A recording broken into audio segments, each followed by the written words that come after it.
Hello and welcome to the Spectrum Show.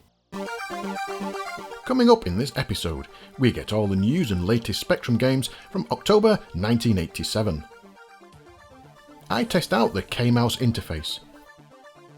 I review some older games, play a newer title, Jeff continues with his Set Willy mods, and I end with a card game. But first, the news. Popular Computing Weekly has been sold to Focus magazine in the hope of relaunching the publication and making it more attractive. The original publisher, Sunshine, were suffering from poor sales, and even their own relaunch failed to make any improvements. Focus say they're not planning to make any major changes, and they are happy to at last have a weekly magazine in their catalogue. After months of complaints, Sinclair has finally given in and lowered the price of the new Plus3 machine. Many industry figures, companies and the public raised concerns that the new machine would not sell at the original launch price of £249 because it was in direct competition to the newer 16-bit micros. Sinclair have now dropped the price to a more affordable £199 just before release. Although not cheap, it does make the machine more attractive to both new buyers and existing users looking to upgrade. US Gold are preparing to release 3 games that will let you take the part of the most famous Hollywood stars and make your own film. Marilyn Monroe, James Dean and Charlie Chaplin will each get their own game, with the first one named Starring Charlie Chaplin. Here you will get to set the script, direct the action and take control of the star in the hope of making a blockbuster movie. Mastertronic have acquired the rights to re-release early Ultimate Play the Game titles on their Ricochet label. The games included are Jetpack, Alien 8, Night Law and Nightshade. There seems to be a bit of a wide scattering there, with very early releases and more later ones. But for $1.99 you can't go wrong, and if you've never played one of these games, now's an ideal chance to buy them. And that was the news, and now onto the top selling games. Coming into the chart this month are Aliens, the film tie-in from Electronic Dreams, Synapse, a classic shooter from Hewson Consultants, Fourth Protocol, a mystery spy game from Century, Living Daylights, the James Bond game from Demark, and Micronaut 1 from Nexus, a sort of 3D cleaning game with space overtones. And that was the news and top selling games from October 1987.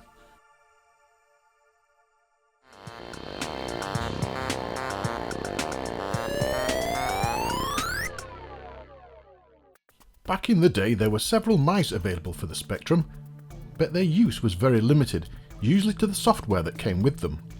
Jump forward 30 years and a modern interface is now available, but the difference is there are many modified games and programs that work with it. Introducing the K-Mouse, an impressive interface with many options. It comes with a small manual that gives you all the information you need to get set up, and the interface itself. It's about the same size as a joystick adapter and has a through port, composite video output, a joystick port and a PS2 connector. The interface can be used with a joystick and a mouse, but not at the same time. It will automatically switch to whichever is being used, detecting either a fire button press or a mouse button press. The K-Mouse is compatible with all models of Spectrum and will work with most, if not all, modern storage interfaces such as the Div IDE. You have to connect them together first and then slot them into the machine. I don't have a PS2 mouse, so I used a normal USB to PS2 adapter, and this worked fine. Once everything was connected up, you turn it on and use the Div IDE as normal. The website that supports the device provides downloads of many games that have been adapted to work with the interface, emulating the Kempston mouse. This will also work with existing software that supports that mouse interface. Initially, it was very sensitive and moved far too fast for me, but this can be easily fixed by a combination of mouse buttons allowing you to drop the interface back to non-turbo mode. Playing games with the mouse may sound odd, but there are many games that actually suit this method, in particular the Arkanoid style games. Moving the bat becomes so much easier. Another style of game is the first-person shooter, like Operation Wolf, and here the game is made much easier than trying to use a joystick or keyboard, although many games do require additional keyboard commands.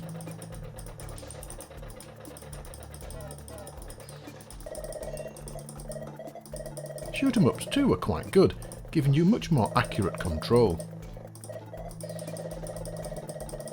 As you can tell, it won't make you a better game player though, and it does take a little while to get used to the movement. As well as games, there are also utilities that get the modification treatment. There are art packages and music packages, and many more, and I have to admit though, I failed to get some of them to work properly. I spent a good few days with this. Playing games like Lemmings was so much more fun. The cursor was easy to move, making for a more accurate and enjoyable game.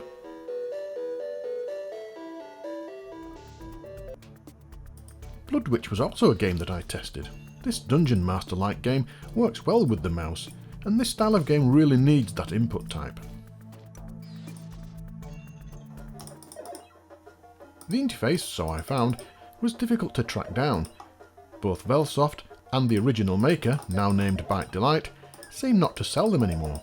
The Sell My Retro website have them occasionally, and they sometimes pop up on eBay. Please correct me in the comments if I'm wrong, and let other users know where to get them.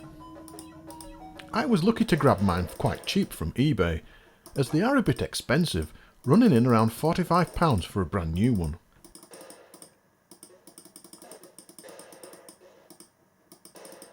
Overall then, a great little interface with a lot of options. Considering that you get a joystick port, a mouse port and composite video out, there's a lot packed into it, and if you can grab one cheap, they're a nice little addition to any collection.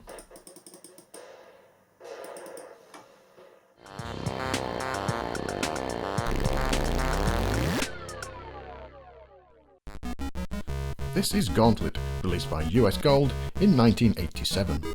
Gauntlet was quite unique when it was released into the arcades in 1985, in that 4 players could play together, helping each other complete the levels. The Spectrum version, sadly, only allows 2 players at a time, but other than that, the game is very close to the arcade counterpart. You begin by choosing which character you want to play from 4 different types. Each have their own strengths and weaknesses. The elf, for example, moves faster but has weaker armour. Which character you choose will depend on your style of playing, I suppose. Once into the game, we get the familiar view, complete with scrolling levels, walls, monsters, keys, food, treasure and generators.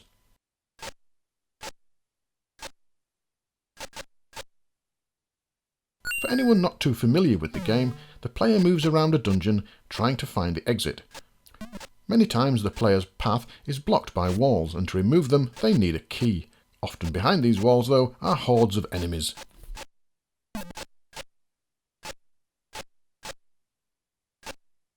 The enemies usually head straight for the player, meaning clever positioning can often get them in a single line ready to be shot. You can use the walls and narrow openings to do this as well. Each enemy has a generator, a point in the dungeon where they spawn from. Removing these will stop the spawning, allowing you to wander about looking for the exit without too much trouble.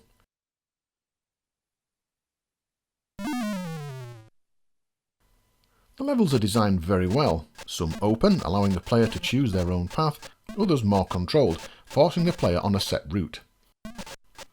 Some levels have multiple exits too, going to higher levels, so you can, if you want, jump straight into a harder level, because they get harder the more you play. There are of course food items to collect to keep your player's health topped up. Your health is depleted when you come into contact with enemies, and through general running around. Collecting potions is important, and be careful not to shoot them too. You will need these later, when you meet Death. He cannot be killed in the usual way, and has to be dispersed using the potions. The Spectrum version uses the same level design as the arcade, so having knowledge of that will be useful. The graphics of course have been toned down, and there's no floor textures for example. The sprites are single colour, but we've come to expect this from a Spectrum game. Sound is used well too, with incidental music, firing and contact sounds, as well as item collection and exiting.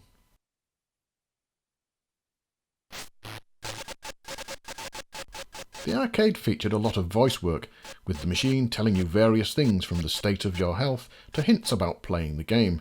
And yes, you've guessed it, this is missing from the Spectrum version, but would expect that. With all these things stripped out, you may think it's a rubbish game, but in fact it's really good. Much more forgiving than the arcade version, and certainly exciting and challenging in the later levels.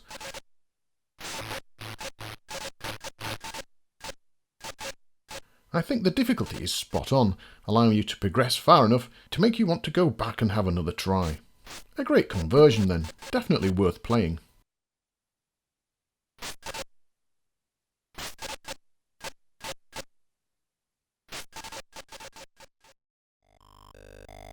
This is Pitfall II, released by Activision in 1984.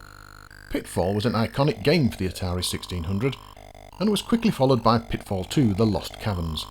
Like the original, the game was ported to many systems including the Spectrum, and had large levels to explore, treasures to collect, people to rescue, and jungle creatures to avoid. This game also introduced save points, along with the most annoying aspect of the game for me, the death routine, but we'll come to that just in a moment, if my playing is anything to go by. The main character, Pitfall Harry, is guided around the flip screen levels by walking, jumping, swimming and climbing, and exploration is the key. In many screens the treasure, in the case of this version gold bars, are just hidden slightly off screen, so you have to guide Harry to the edges to make sure you've not missed anything.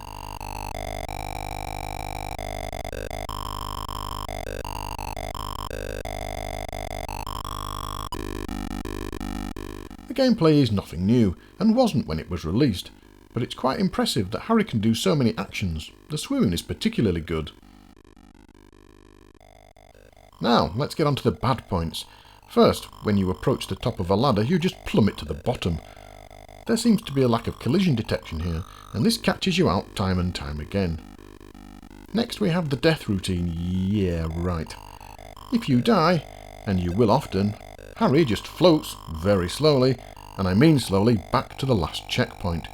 Many times I'd navigated about 10 screens only to die, and have to sit and wait for Harry to wander all the way back to the beginning again. Very, very annoying. And that music, I couldn't find a way to turn it off, and it drives you mad.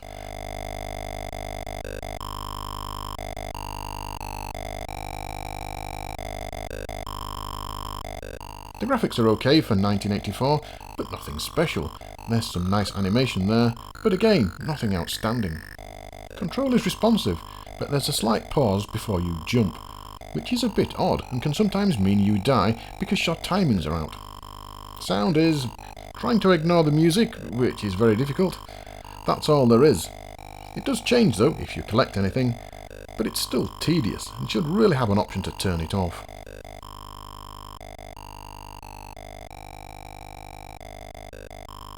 Gameplay would be quite good if it wasn't for this awful death thing. Here we go again. It really does distract from the game and causes you to quickly lose interest.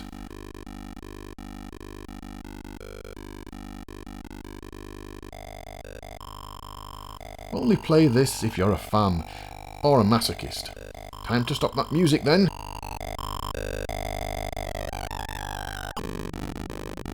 Ah, that's better. This is Wanted Monty Mole, released by Gremlin Graphics in 1983. Here is one of the classic Spectrum platformers, with several twists. The first one being the collection of the bucket. If you don't collect it, then many of the items you need are invisible, so grab that first and off into the game. Like many other platformers, the aim is to collect things, avoid things, and get to the end. The story involves Monty stealing coal from a local pit. Yes, that's right, you're playing a thief. And once you're into the mine, there's only one way out, and that's to complete the game. There are ropes to climb, moving platforms, pipes, and the famous crushers. Famous because they're completely random, and can sometimes be a real pain. You can walk through them, as long as the base doesn't hit Monty on the way down, but that's quite tricky, and it's sometimes easier just to try your luck. As you work your way around the screens, you'll discover other twists too. To collect certain objects, you first have to collect another. but there's no way of knowing which one does what. The graphics, as you can see, are very nice, very well defined and animated, and sound too is used well throughout the game with some nice tunes and spot effects. The control is crisp, but if you're not careful you can trigger the instant death syndrome, where you fall into the screen below, keep falling to your death and respawn at the top again. The game is not easy, certainly not as easy as I remember it. There are too many places where you can die by just falling a few pixels more than you should, and it can become quite frustrating. Maybe I'm getting old, but for me I'm sure it wasn't this tricky the first time I played it. I have to admit, much of the later footage is from the RZX playback, because I couldn't get far on my own, probably about 8 or 9 screens before I lost all my lives. If you have time to experiment, I suppose this will give you something to concentrate on. There are, for example, so many places where failing to collect an object will not reveal the exit to the screen, so there's a bit of trial and error involved.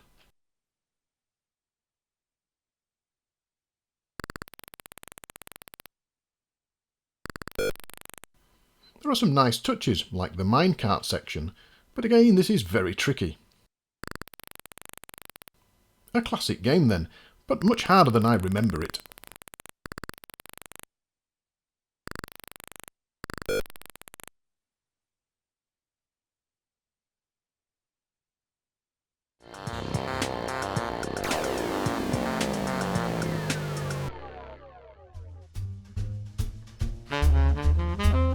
This is Sam Mallard, The Case of the Missing Swan, released by Ursh in 2016. This game was a bolt from the blue, but has in fact been around in an unfinished state for the Commodore for about 10 years. The author decided to convert it to the Spectrum and finally release it, and it's a really great game. The style is very different from the usual platform, arcade, puzzle or text adventures, and has the feel of those familiar point-and-click games. Control is via a series of options on the left-hand side, taking away any guesswork and leaving you to enjoy solving the mystery in the game's title.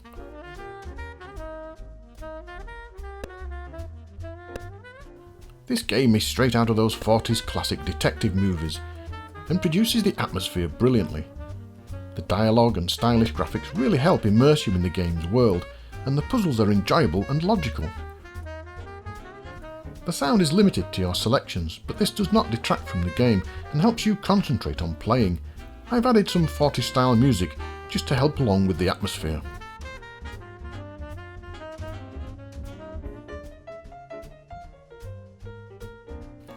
This is such a great game in many ways, and I hope the author produces more in the series, and yes, this is highly recommended.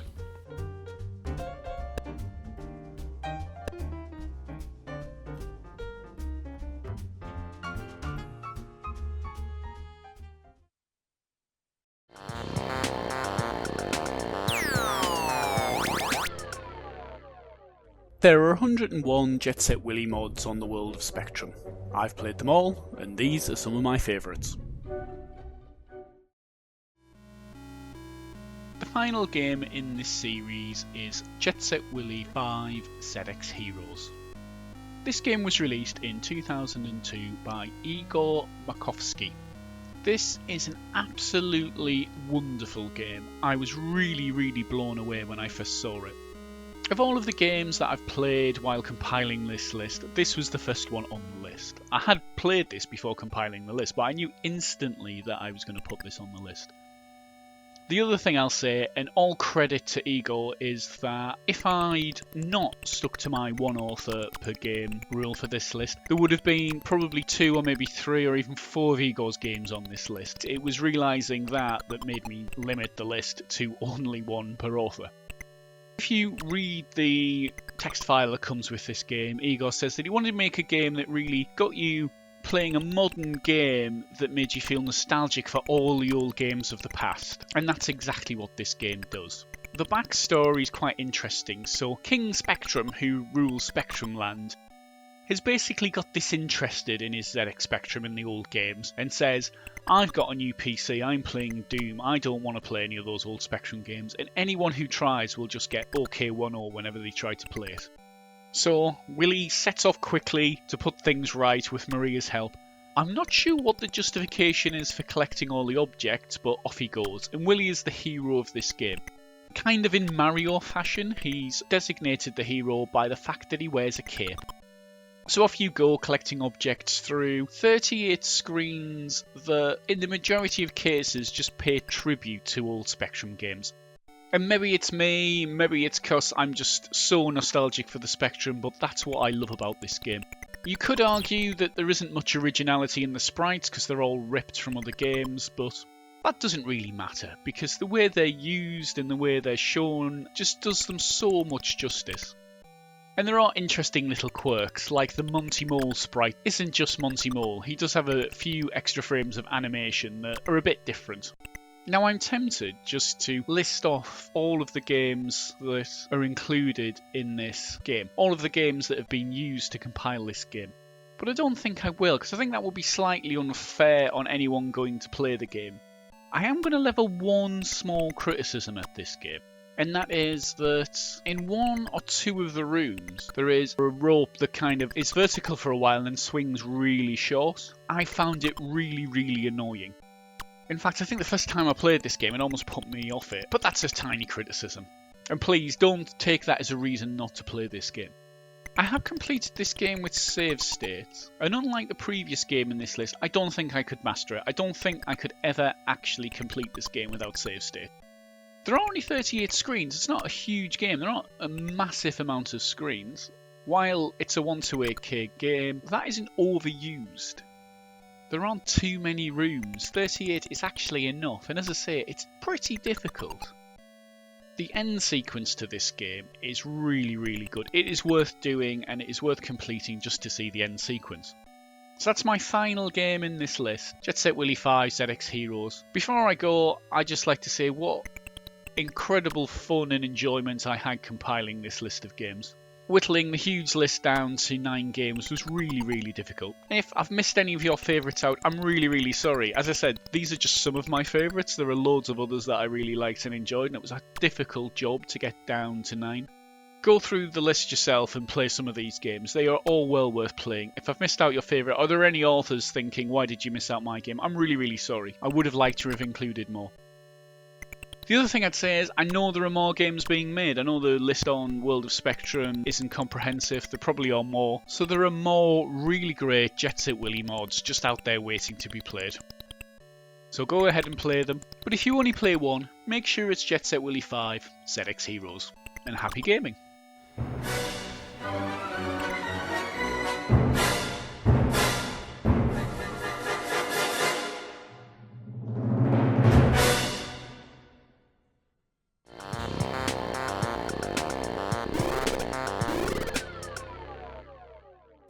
This is 3D Tunnel, released by New Generation in 1983. The game comes with 2 versions, one for 16k owners and the other for 48k owners. The only difference is, well, I'll keep that a secret for a few minutes, but if you look at the inlay I think you can guess. The idea of the game is simple: fly down a tunnel, avoid the walls and shoot things. The tunnel is created using attribute blocks and is very effective, especially when it starts winding about. Not that you can spend time looking at it, of course, when there are various things heading towards you that needs to be shot. The first level has toads, and these bounce along nicely and look really good.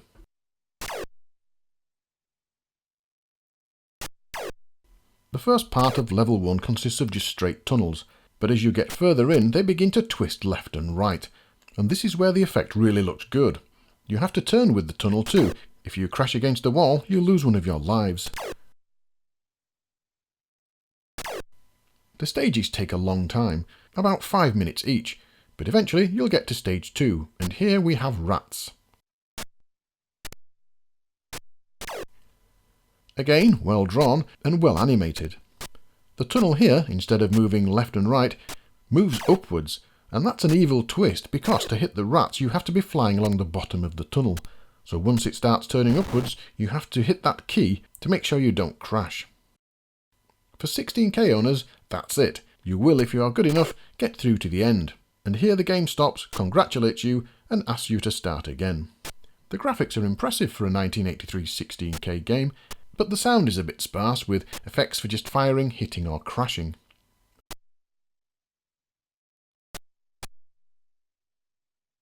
"3D Tunnel is very playable, but the levels last a bit too long for me. It has responsive controls, although you have to remember you're flying, and the movement is not always instant. You do get that feeling that you're drifting, which adds to the game. The 3D effect works well, giving that feeling of whizzing down a tunnel. A nice game then, and one I forgot how much I enjoyed playing. For 48K owners, well, that adds a few more levels where the tunnels move up, down, left and right in the same stage, and more things to shoot.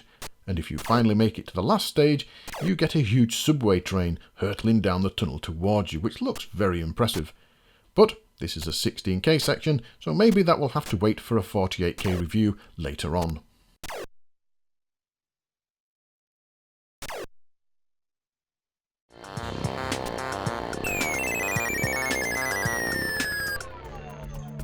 Remember back to the 70s and 80s, if you're old enough of course, and the crazies that used to go around the schoolyard.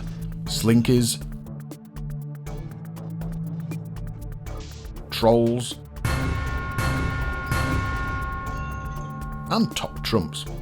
A pack of cards with cool categories like dragsters, spacecraft and world record holders. Well, thanks to the Centre for Computing History, you can now get a brand new set, Home Computers. They're a bit expensive, but are packaged in a cassette case that really gives that 80s computers feel. Inside are cards that are well printed, with some great images of home micros, and some oddities as well. If you don't know how to play the game, you deal all of the cards to all the players. Someone starts by picking a category, for example CPU speed, the others then call out their speed, and the highest card wins.